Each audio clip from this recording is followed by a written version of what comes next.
যেই দিন ইসলাম গ্রহণ করলেন আপনার আমার পয়গম্বর জানায় দিলেন, আবু বকর শুধু ইসলাম তোমার কাছে রাখলেই হবে না, এই ইসলাম আরেকজনের কাছে পৌঁছাতে হবে।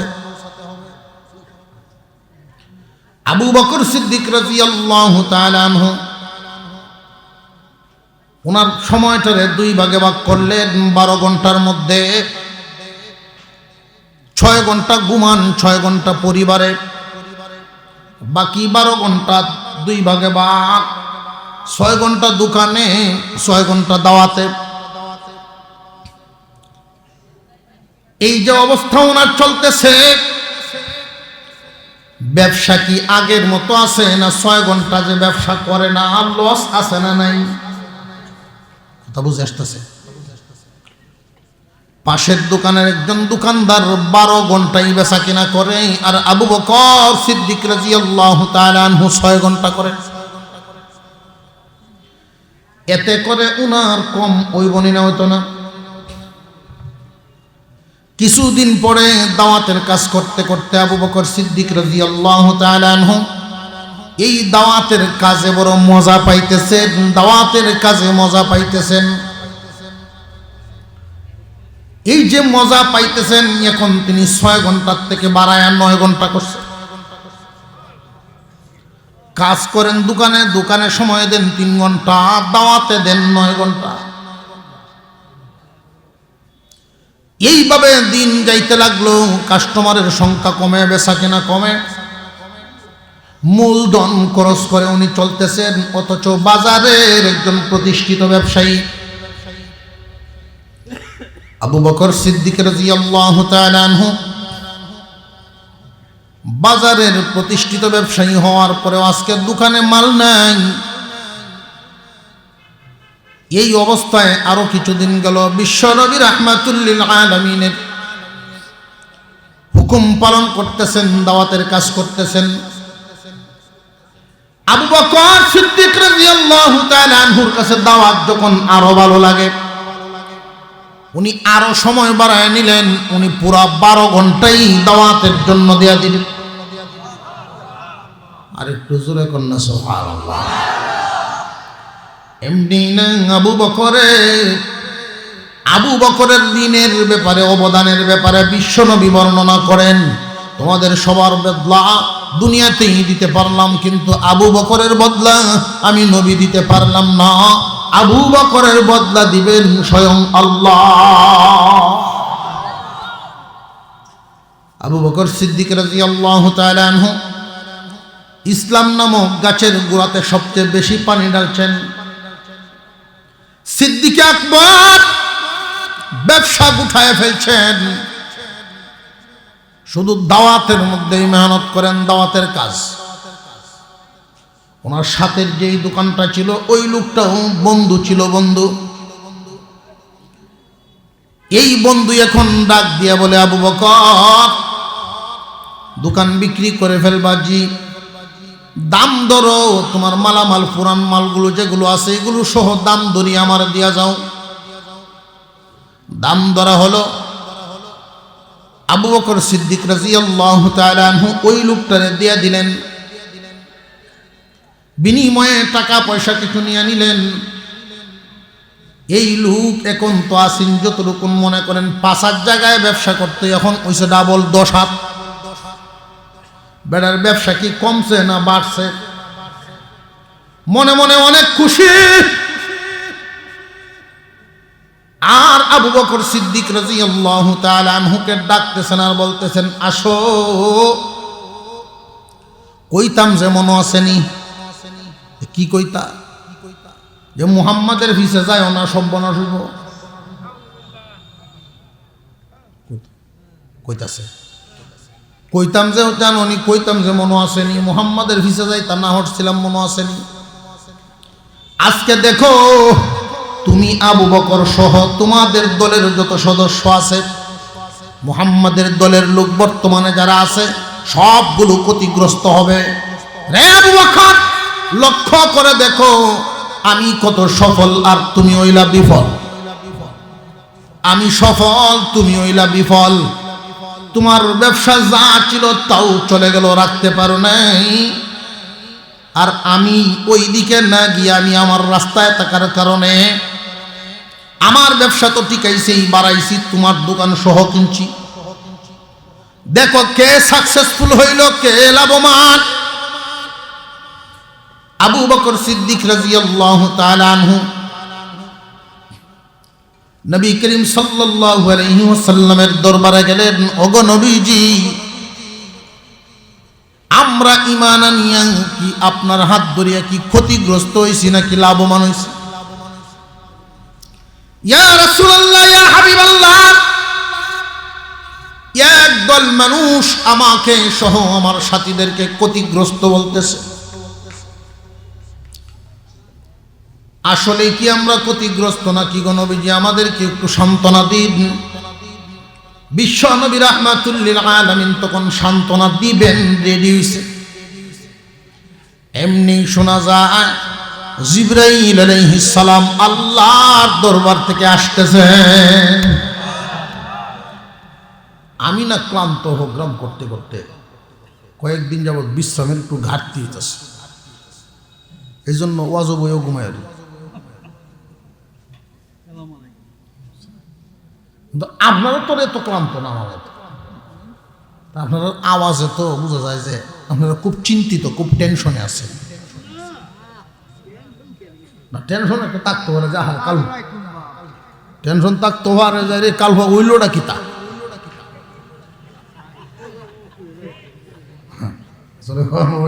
থাকতে পারে না, কাল কামটা কি তা হইল।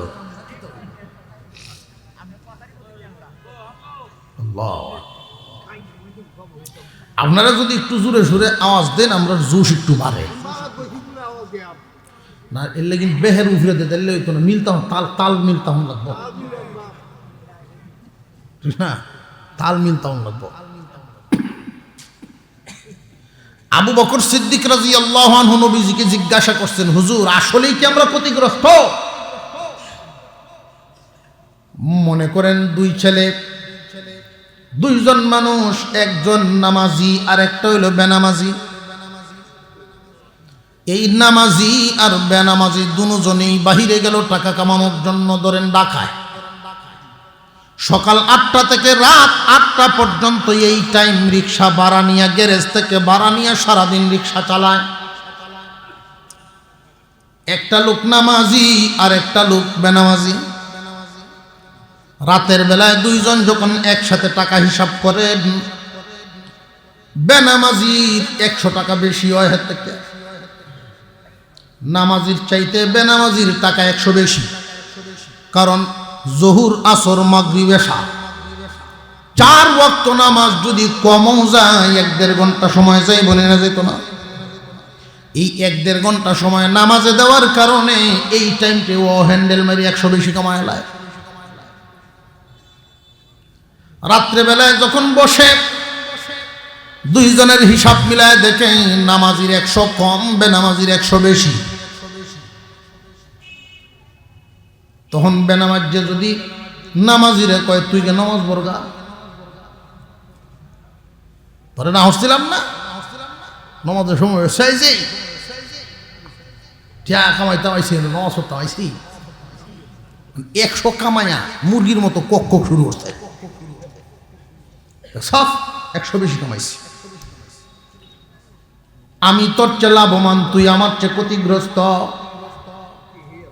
আমি সফল, তুই বিফল। প্রকৃতপক্ষে লোকটা কে সফল কে বিফল খুব ভালো করে বুঝবেন আমরা চিন্তাধারা আর আল্লাহর ফয়সালা। বাবা এই নয় ভাই,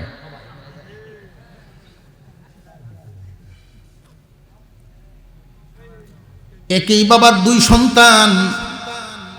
একটা ছেলেরে বাংলাদেশের ফরাইয়া বিদেশ পর্যন্ত ভাড়াইছে। এখন এমন এক চাকরি হয়েছে, বেতন 3 লাখ, উফরি হয়েছে 6 লাখ। লালে লাল, বাবা সাজা লাল, 9 লাখ টাকার মাস ইনকাম। আর আরেকটারে যে এই ফুলবাড়িয়ার মতো মাদ্রাসাত পড়াইছি ছোটবেলায়, এটি আর বেশি পড়াশোনা করলো না, 10-12 ভাড়া হিফজ পড়ছেন পড়া ছেড়ে দিছে 12 গ্রাম হে 9-10 বছর পরে আর মৌলানা হইল না, আর আগে ছেড়ে দিছে। এখন এলাকার মানুষ ছেলেটার চাল চলন ভালো দেখে এলাকার মসজিদের ইমামতি দিছে। বাপের গৃহস্থীরা চালায়, ইমামতি করে, বিয়ে শাদী করছে, সংসার চলে। তার সংসার যে সে চালায়, তার হালত হইল কেউ রে দিতে পারে না, কারোর কাছে চাওয়াও লাগে না। অবস্থা কি খুব খারাপ না মোটামুটি ভালো? এই লোকটা 2 ছেলের বাবা যখন আপনার এই শান্তির মুড়ো বইব, তারে যদি জিগায় যে তোমার হুতাইনের কি কবর, আমরা যেই চিন্তা ভাবনা আমাদের গবেষণা অনুযায়ী আমরা জবাব দেই। কেউ যদি জিগায় তোমার হুতাইনের কি কবর, দেখবেন বাফে সুডু ভূতের খুব গুণ কীর্তন কইব, আমার সুডু ভূত কামো লাগছে, এর পিছনের কষ্টটা আমার কামো লাগছে। আল্লাহর মাল ভূতে 3 লাখ টাকা বেতন হয়, 6 লাখ আর উভরি আছে। আর বড্ডার কি কবর কইও না, এটা তোমার তুই বইছে, এটা কোনো কামো লাগছে না। যদি জিগায় যে বড্ডায় তো 5 ওয়াক্ত নামাজ পড়ে, হেইটা কি নামাজ পড়ে, তুমি আসো নামাজ পড়ে আগে কয় না কয় না, যে বড্ডা তো দাড়ি দুরি রাখছে, আপনিও হাজি সব মানুষ, আপনি ছোট ছেলের টেহা কামাই বুঝলাম, দাড়ি আছে, হ্যাঁ দাড়ির সময় হচ্ছে উনি বোঝা তো বাল্যে গিয়েছে না। হিসাবটা বুঝতেছেন? আমরা হিসাবটা আমরা সফল চিন্তা করি কোন দিকে, আমরা কাদেরকে সফল মনে করি, আর আল্লাহর ফয়সালায় কারা সফল। আবু বকর সিদ্দিক রাদিয়াল্লাহু তাআলা আনহুকে তারা বিফল বলল, ক্ষতিগ্রস্ত বলল। বিশ্ব নবী রাহমাতুল লিল আলামিন সান্ত্বনা দেওয়ার জন্য তৈরি হয়ে গেলেন।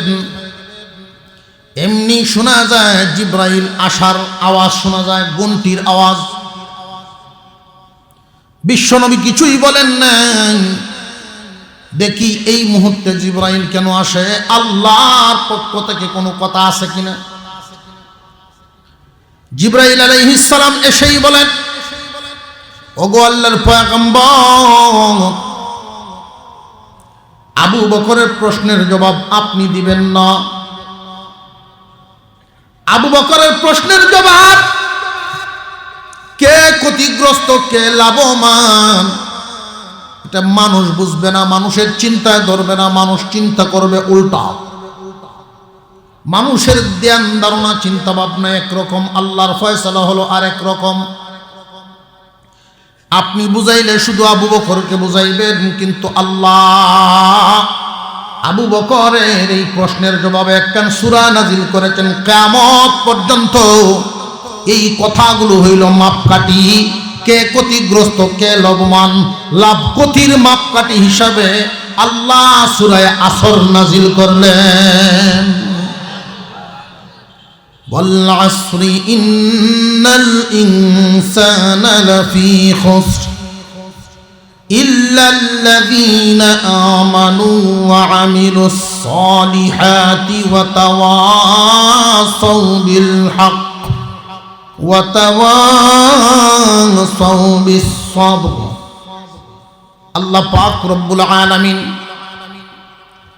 শুরু করলেন জবাব দেওয়া।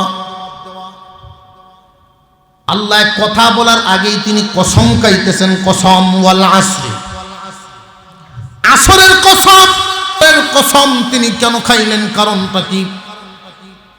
এই দুনিয়ার জমিনে একটা নিয়ম আছে, লক্ষ্য করবেন, কেউ যদি কসম খায়া কোনো কথা বলে, এই কথাটার ওজন বাড়ে। কসম খায়া কথা বলার কারণ কি? যে এই কথাটার ওজন বাড়ানো। মহান আল্লাহ পাক রব্বুল আলামিন স্বাভাবিকভাবে বললেই যথেষ্ট ছিল। আল্লাহর কথায় কি আমাদের কোনো সন্দেহ শুভ আছে নাকি?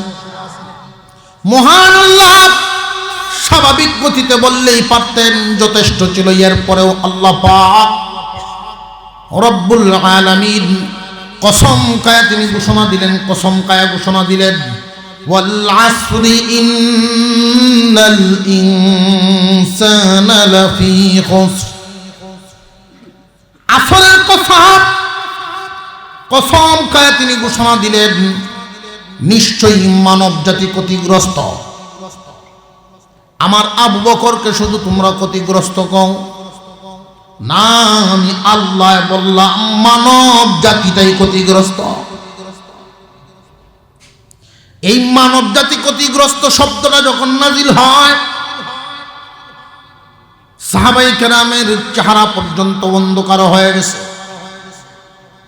কারণ মানব জাতির ভিতরে আবু বকর আছে না নাই? আল্লাহ পাক রব্বুল আলামিন বলেন মানব জাতি ক্ষতিগ্রস্ত, অথচ সে যে ক্ষতিগ্রস্ত এটা খবরই নাই, সে নিজের লাভবান মনে করতেছে। কথা বুঝে আসতেছে আপনাদের? যে ব্যবসা করিয়া লাখ লাখ ইনকাম করে সে কি ক্ষতিগ্রস্ত মনে করে না নিজের লাভবান সফল মনে করে? আগে টিনের গোড়া ছিল, হন ফাক্কা বানাইছি, আগে ফাক্কা ছিল, হন ফাউন্ডেশন দিছি, আউরো মোটামুটি জমা জমিও করিয়াছি, ছেলে মেয়েও বেসাদি দিয়া শেষ দোকান ভাড়ো মোটামুটি করিয়াছি। এখন তো আর আল্লাহর কোনো কাজ, মনের কোনো আপত্তি আর অপূরণ রয়েছে না, এখন খালি মরতাল্লি হয়েছে। কয় না বোঝা যায়, বিছনা ওদের কইছে হুর বাড়ি যাইব, খালি মরতাল্লি হয়েছে। আল্লাহ পাক রব্বুল আলামিন সমস্ত মানুষকেই উদ্দেশ্য করে তিনি কসম খায়া বললেন, ওয়াল আসর, আসরের কসম, ইন্নাল ইনসানা লাফি খুসর, মানব জাতি ক্ষতিগ্রস্ত। ইনসান বলতে যা আছে সব ক্ষতিগ্রস্ত। ইনসান আদম আলাইহিস সালাম থেকে নিয়ে কিয়ামত পর্যন্ত যত ইনসান দুনিয়াতে এসেছে এবং আসবে, সমস্ত ইনসান কিন্তু এই শব্দের ভিতরে ঢুকানো। মহান আল্লাহ পাক এই যে মাপকাঠি দিলেন, স্কেল দিলেন, তোমরা একজন আর একজনকে ক্ষতিগ্রস্ত বলো। দুনিয়ার বিল্ডিং দিয়া মাপো, যে হের বিল্ডিং নাই আমার বিল্ডিং আছে, আমি হচ্ছে সফল। অমুকের ব্যবসা ছোট আর তমুকের ব্যবসা বড়, তাহলে বড় ব্যবসাওয়ালা সফল। অমুকের ক্ষেত কম আর একজনের ক্ষেত বেশি, বেশি ক্ষেতওয়ালাই সফল। এই রকম হিসাবেই তো তোমরা দুনিয়ার মানুষ মিলায় থাকো, অথচ এর দ্বারাই কিন্তু ফয়সালা হয় না। তোমরা খবর নেই, তোমাদের চোখে অন্ধকার। 10 কেজি সরিষা যদি একটা ব্যাগের ভিতরে থাকে, আর এই ব্যাগটা নিচে দিয়া কেনি আঙ্গুলের মাথা পর্যন্ত চিরা আছে, আর বেশি বড় না, কেনি আঙ্গুলের মাথা পর্যন্ত একটু ছিদ্র আছে, 2টা 5টা 7টা ঘুরে হোকবার ফরতাছে, আর বেড়া বাজারে লিয়ে যাইতেছে। মনের আনন্দে বন্ধুর সাথে কথা কইয়া কইয়া যায়, নিজে বিড়িটার মধ্যে 4বার টান দেয়, হেরে দে দে তুইও টান দে, বিড়ি খায়া খায়া যায় মনের আনন্দে। অথচ সে যে ক্ষতিগ্রস্তর মধ্যে আছে এটা তার খবর নাই। মুসলমান ইমানদার ভাইরা আমার, আল্লাহ পাক রব্বুল আলামিন বলেন, বান্দা বান্দিরা তোমরা একভাবে হিসাব মিলাইবা আর আমি ফয়সালা আর একভাবে করব। তোমাদের চিন্তা দুনিয়া নিয়া, আর আমার ফয়সালা হলো আখিরাত নিয়ে। তোমাদের চিন্তা দুনিয়াকে প্রাধান্য দেওয়া হয়, আর আমার ফয়সালা আখিরাতকে প্রাধান্য দেওয়া হয়। তোমরা বলছো আবু বকর ক্ষতিগ্রস্ত, কিন্তু আমি বললাম সমস্ত মানুষই ক্ষতিগ্রস্ত। 4 গুণ যাদের মধ্যে থাকবে তারা ক্ষতিগ্রস্ত নয়। সমস্ত মানুষ ক্ষতিগ্রস্ত, ইনসান জাতিটাই ক্ষতিগ্রস্ত। ইনসান জাতিটাই যদি ক্ষতিগ্রস্ত হন, আলেম উলামা, মুফতি, মুহাদ্দিস, সাহাবায়ে কেরাম, তাবিঈন, তাবে তাবিঈন সব আছে না নাই? সমস্ত মানুষ যদি ক্ষতিগ্রস্ত হয়ে থাকেন, তাহলে ওদের হালত কি?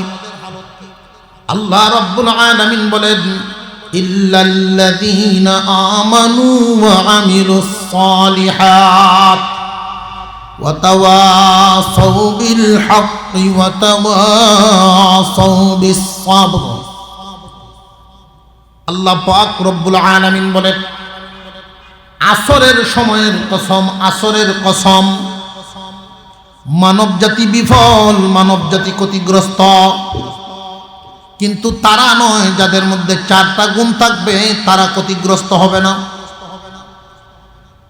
এই যে বাজারের লোকরা বলছিল, শান্তির মুরো আলাপ করে, ঢাকা শহর আলাপ আলোচনা করে, কে সফল কে বিফল, আল্লাহ রব্বুল আলামিন বলেন, কিয়ামত পর্যন্ত তোমরা সফল বিফল মাপকাঠি মাপতে পারবে না, মালা লাগবে না। আমি আল্লাহ ঘোষণা করে দিলাম, চার গুণে গুণান্বিত যারা তারাই হলো সফল। এই চার গুণ যার মধ্যে নাই এই মানুষটাই বিফল। চার গুণের মধ্যে এক নাম্বার গুণটার নাম হলো ঈমান।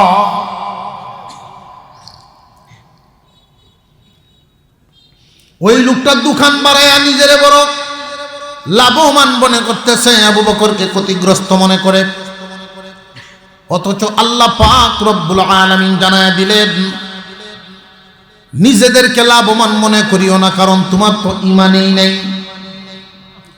ঈমান হারা একটা মানুষ সপ্ত রাজ্যের মালিকও যদি হয়, সপ্ত রাজ্যের মালিকও যদি হয়, আর তার ঈমান না থাকে, ইয়ার চাইতে কপাল পুরার কেউ না, তার চাইতে কপাল পুরার কে আছে। চারটা গুণ। এক নাম্বার, আওয়াজ দিয়ে এখন এক নাম্বার, বুঝছি আপনারা জোরে কোয়ানি লাগবো, মাত্র আওয়াজটা বাড়ছে একটু। এক নম্বরে ঈমান। এই যে চারটা বিষয়, এক একটা বিষয় আলোচনা করলে তো এক একটা অধিবেশন দরকার। এই জন্য বিস্তারিত ভাঙ্গা ভাঙ্গি যাবে না, শুধু চারটা বিষয় আপনাদের সামনে বলি। এক নাম্বার বিষয়ের নাম হলো ঈমান। দুই নাম্বার নেক আমল। শুধু আমল না, নেক আমল। নেক আমল যার যত বেশি, আখিরাতে সে বড় লোক হবে তত বেশি। আবু বকর সিদ্দিক রাদিয়াল্লাহু আনহু বাজারের বিট পর্যন্ত দিয়া দিলেন ইসলামের জন্য। এই যে দোকান বিক্রি করছিলেন, বন্ধুর কাছে একসাথে টাকাটা আনছিলেন, বাড়িতে নিতে পারেন নাই, বাড়িতে নিতে পারেন নাই, রাস্তা দিয়া যান, গিয়া দেখেন হযরত বেলাল রাদিয়াল্লাহু তাআলা আনহুকে উত্তপ্ত মরুভূমির মধ্যে খালি গায়ে ফালায়া রাখছে, আবার শরীরটা এইভাবে আশ্রয়া ব্লেড দিয়ে চিরিয়া চিরিয়া রাখছে। আবু বকর সিদ্দিক রাদিয়াল্লাহু তাআলা আনহু বলেন, বেলাল, আমি না তোমাকে বুঝায় গেলাম যে আমরা তো এমন আল্লাহর উপরে ঈমান এনেছি যিনি আস্তে ডাকলেও শুনেন, জোরে ডাকলেও শুনেন, আস্তে ডাকলেও শুনেন, আমার আল্লাহকে জোরে ডাকলেও শুনেন। আমরা তো এমন রবের উপরে ঈমান আনেছি। ওরা যেহেতু রাগান্বিত হয়, তাহলে আস্তে আস্তে কইও। তোমার না আমি বুঝাই গেলাম, এখন আবার জোরে জোরে বুঝি আল্লাহর নাম লইছ। এমনি বেলাল রাদিয়াল্লাহু আনহু জবাব দেন, রে ভাই আবু বকর, আমি আল্লাহর নাম জোরে নিলে আমি মনে শান্তি পাই। যে ওরা যে তোমারে মারে, এতে কি ব্যথা পাও না? রে ভাই, আল্লাহর নাম নিলে শান্তি পাই আমি অন্তরে। রাগান্বিত হইয়া ওরা মারে আমার বডিতে। শান্তির সম্পর্ক বডির সাথে নয়, শান্তির সম্পর্ক হইল মনের সাথে। আর একটু জোরে কন্যা সুবহানাল্লাহ। আবু বকর সিদ্দিক রাদিয়াল্লাহু তাআলা আনহু বলেন, বেলাল, আমি তোমাকে কিনে নিয়ে যাবো। ওই যে দোকান বিক্রির টাকা সব দিয়ে বেলাল রে কিনে আবার আজাদ করে দিছেন। উনি হলেন আবু বকর সিদ্দিক রাদিয়াল্লাহু আনহু। আল্লাহ পাক রব্বুল আলামিন মর্যাদা কেমন বাড়িয়েছেন। নবী করিম সাল্লাল্লাহু আলাইহি ওয়াসাল্লাম আম্মাজান আয়েশা সিদ্দিকা রাদিয়াল্লাহু আনহার সাথে আলোচনা করেন, বসছেন, গল্প গুজার করতেছেন। আম্মাজান জিজ্ঞাসা করলেন, ইয়া রাসূলুল্লাহ, ইয়া হাবিবাল্লাহ, আসমানের তারকারাজি, অসংখ্য অগণিত তারকারাজি গনিয়া শেষ করা সম্ভব হবে না। আপনার উম্মতের মধ্যে কি এমন কোন উম্মত আসেনি যে আসমানের তারকা সম পরিমাণ নেকির মালিক? আবু বকর সিদ্দিক রাদিয়াল্লাহু তাআলা আনহুর মেয়ে কিন্তু আম্মাজান আয়েশা। আবু বকর সিদ্দিক রাদিয়াল্লাহু তাআলা আনহুর মেয়ে। উনি মনে মনে ভাবতেছেন হয়তো আমার বাবার নামটা বলতে পারেন, কিন্তু আল্লাহর পয়গম্বর বলেন, আয়েশা, তারকা সম পরিমাণ নেকি আমার ওমরের আমলনামায় আছে। উনি বড় খুশি হইলেন, ঠিকই খুশি হইছেন, কিন্তু ভাবতেছেন আবু বকরের ব্যাপারে। হুজুর সাল্লাল্লাহু আলাইহি ওয়াসাল্লাম এমনি বলে দিলেন, আয়েশা, আশ্চর্য হওয়ার কিছু নাই, উমরের নেকি এত বেশি কেমনে? আশ্চর্য হওয়ার কিছু নাই, আমার আর একজন লোক আছেন, আর একজন সাহাবী আছে আমার, যার নেকি সমস্ত উম্মতে মুহাম্মাদি এবং উমর সহ সকলের নেকি যদি রাখা হয় এক পাল্লায়, আর আমার ওই সাহাবীর একার নেকি যদি রাখা হয় এক পাল্লায়, তার নেকির পাল্লাই ভারী হয়ে যাবে। আমাদের আয়েশার আশ্চর্য হলেন, উনি কে? যে উনি হলেন আমার আবু বকর।